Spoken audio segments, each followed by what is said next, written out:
Bonjour à tous, je suis Rita de la chaîne Ayurnatur et aujourd'hui je suis là en collaboration avec Mateusz Macedo de la chaîne Vida Ved pour vous enseigner l'Ashtanga Hridayam. Donc on va commencer maintenant l'étude de cet ouvrage avec le Sutrasthana, c'est la première section, donc c'est la première section de ce livre et c'est une section où on va parler surtout des principes généraux sur l'Ayurveda. Okay? Cette section elle a 30 adhyayas, 30 chapitres et on va voir aujourd'hui le premier shloka, c'est-à-dire la première phrase, le premier vers, la première phrase poétique du premier adhyaya. Voilà comment ça commence. Ragadirogan satatanu shaktan sheshakaya prasrutana sheshan autsukya moha ratidan jaghana yo purva vaidyaya namostu tasmai. Le premier shloka du premier adhyaya, c'est-à-dire la phrase qu'on vient de dire, le premier shloka du premier chapitre, c'est une salutation. En fait, c'est ce qu'on appelle en sanskrit un namaskara, donc c'est une salutation.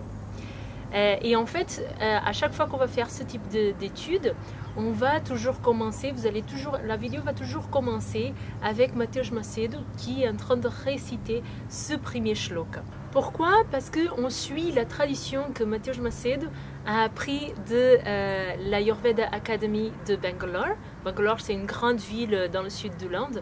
Et donc, il essaye de répéter dans ses vidéos, et dans ces vidéos que j'essaye de traduire, cette tradition. Et donc, dans cette tradition, il y a une méthodologie pour apprendre et pour approfondir de plus en plus chaque phrase, donc chaque shloka de l'Ashtanga Hridayam et des autres textes ayurvédiques, pour aller et traverser les diverses couches de signification, de messages que ces ouvrages nous transmettent. Dans ces études, on ne va pas approfondir la grammaire du sanskrit en fait, parce que c'est pas le but de ces vidéos, c'est vraiment d'aller en profondeur dans la signification, avoir une certaine interprétation, mais ce n'est pas de vous former au sanskrit. Okay? Si vous voulez vous former vraiment au sanskrit, il faut mieux le faire avec un autre professeur. Okay? Dans ces cours, on va faire au mieux pour essayer d'introduire vraiment la connaissance de l'Ayurveda plus spécifiquement. Okay? Alors à chaque fois, vous aurez en haut, vous aurez déjà le shloka dont on parle à chaque fois dans le sanskrit originel, ok? Et puis vous avez en dessous une translittération qui est faite par Mateusz Macedo. C'est pas une translittération le plus correcte possible, mais lui il a fait, il enseigne en portugais, donc il a fait une translittération qui est le plus proche de la langue portugaise. Okay? Par contre, moi je l'ai laissé comme ça, je ne l'ai pas changé vers le français parce qu'en fait ça marche aussi pour le français. Donc même si vous lisez cette translittération qu'il a créée, vous allez comprendre et arriver à prononcer le plus proche possible du sanskrit, même si vous lisez cette translittération. Okay?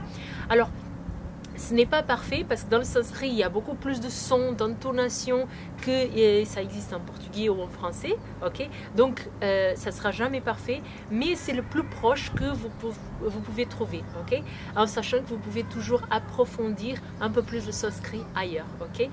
L'idée, c'est vraiment que vous ayez une notion de quelle est la prononciation, ou comment on peut parler et lire ces shlokas si on était dans le plus proche du sanskrit. Okay? Il faut juste garder en tête que cette méthodologie n'est pas la méthodologie la plus formelle qu'on utilise d'habitude pour faire la translittération. Okay? Donc, la première chose à faire quand on prend un shloka, c'est d'essayer de détailler ce que chaque mot il veut dire. Okay? Donc ça c'est la première phase en sanskrit. Mais gardez en tête que souvent le sanskrit n'est pas suffisant pour lire les ouvrages ayurvédiques parce qu'il y a une signification derrière. Donc Mateusz Macedo par exemple, il a un professeur en sanskrit, mais même quand ce professeur il va l'aider avec certains mots de l'Ashtanga Hridayam, il ne va pas comprendre la signification qui est derrière non plus. Okay? Parce qu'il y a une deuxième étape, c'est l'étape d'étudier la médecine ayurvédique. Okay? Donc voilà, le sanskrit il n'est pas suffisant pour apprendre, pour étudier les textes ayurvédiques, ok? Ragadirogan satatanushaktan asheshakaya prasrutan asheshan autsukyamoha ratidan jaghana yo purva vaidyaya namostu tasmai. Raga adi rogan. Raga adi. Raga est un sentiment de rage en fait, de colère. C'est un sentiment qui est très très agressif, très violent. C'est un sentiment assez négatif. Adi peut être traduit comme etc. En fait, Adi, ce qu'il est en train de dire dans ce shloka, c'est que Raga Adi. Donc, Adi, c'est des états émotionnels qui vont ressembler à Raga. Donc, on a dit que Raga, c'est colère, la rage, voilà, des sentiments très négatifs. Donc, Adi va dire d'autres sentiments de cet ordre-là, ok? On va voir ça un peu plus loin. Satatanushaktan. Satata. Satata, c'est constamment. Anushakta, c'est intimement connecté, intimement rassemblé. Asheshakaya. Ashesha. Ashesha, tous. Kaya, le corps. Donc ça veut dire quoi? Tout le monde, tous les corps. Prasurtan asheshan.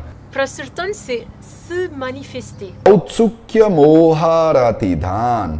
Autsukya moha ratidan. Autsukya, c'est anxiété, impatience en fait, attendre quelque chose. Moha, c'est l'ignorance, l'illusion qui est assez décrite en yoga aussi. Ratidan, c'est être inconfortable, insatisfait. Jaghana. Jaghana est un verbe dans le passé qui signifie détruire, tuer. Yaha purva vaidyaya. Yaha, c'est celui-ci. Purva Vaidya. Vaidya, c'est le médecin. Purva, c'est un grand médecin, un médecin qui est illuminé, un médecin qui a transversé tout, qui a excellé en fait, un médecin qui est excellent. Tasmai, pour ce médecin extraordinaire, astu, vous devriez, namaha, faire une salutation. Donc vous devriez faire une salutation à ce médecin extraordinaire. Voilà, maintenant vous avez un petit peu qu'est-ce que ça veut dire chaque mot. Alors ça ressemble, c'est encore un peu perdu, perché peut-être, mais on va remettre tout ça ensemble pour que ça fasse un peu de sens, ok? Juste avant, on va regarder à nouveau ce mot adi qu'on a vu juste avant et qui est resté un petit peu sans explication. Donc, qu'est-ce que Bhagbat a voulu dire exactement avec ce adi, avec ce etc., avec qu'est-ce qu'il veut rajouter de plus? Pour ça, Matej Macedo va nous parler du commentaire qu'il utilise en ce moment pour étudier l'Ashtanga Hridayam. Adi shabdhena dvesha lobhadi parigraha. Adi shabdhena, adi shabda. Adi shabda. Adi Shabda. Shabda, le mot, donc le mot adi, signifie dans ce contexte desha, donc la rage, la colère, loba, la ganance, l'impatience, le désir un peu mauvais en fait. Parigraha, donc cet ensemble de mots, donc ça veut dire la jalousie, la rage, la colère, tous ces sentiments, cet ensemble de sentiments négatifs qui se ressemblent, l'impatience, etc. Ces sentiments sont assez négatifs. Beaucoup plus tard dans l'Ashtanga Hridayam, dans les commentaires du premier shloka, premier chapitre de Sharirasthana, les commentaires ils nous disent davantage ce que ce mot adi veut dire. Donc comment ils le décrivent? Ils disent que ce mot adi veut dire aussi avidya, l'ignorance, asmita, l'égoïsme, la sensation de possession, cette chose est à moi. Raga c'est la colère. En fait, raga, ça signifie la couleur rouge. Mais quand une personne elle est très énervée, elle devient toute rouge. Voilà. Donc pourquoi on dit raga pour la colère? Dvesha, c'est la rage, l'aversion, détester quelque chose. Abhinivesh, c'est être attaché à quelque chose. Ragati rogan satatanu shaktana sheshakaya prasrutana sheshan. Qu'est-ce que ça veut dire? Toutes ces maladies, donc toutes ces émotions négatives qu'on vient de voir, comme la rage, la colère, l'impatience, l'insatisfaction, etc., Satatanu shaktana sheshakaya prasrutana. qui sont toujours connectés, intimement relationnés avec les êtres humains et qui sont toujours en train d'affecter tous les êtres humains. Autsukya moharatidan jaghana. Jaghana. Ce Vaidya, ce médecin illuminé, extraordinaire, il a réussi à tuer, à éliminer toutes ces émotions, toutes ces maladies, toutes ces émotions et sentiments négatifs. À ce grand médecin, à ce médecin extraordinaire, à cette grande personne, on doit faire un namaskara, une salutation.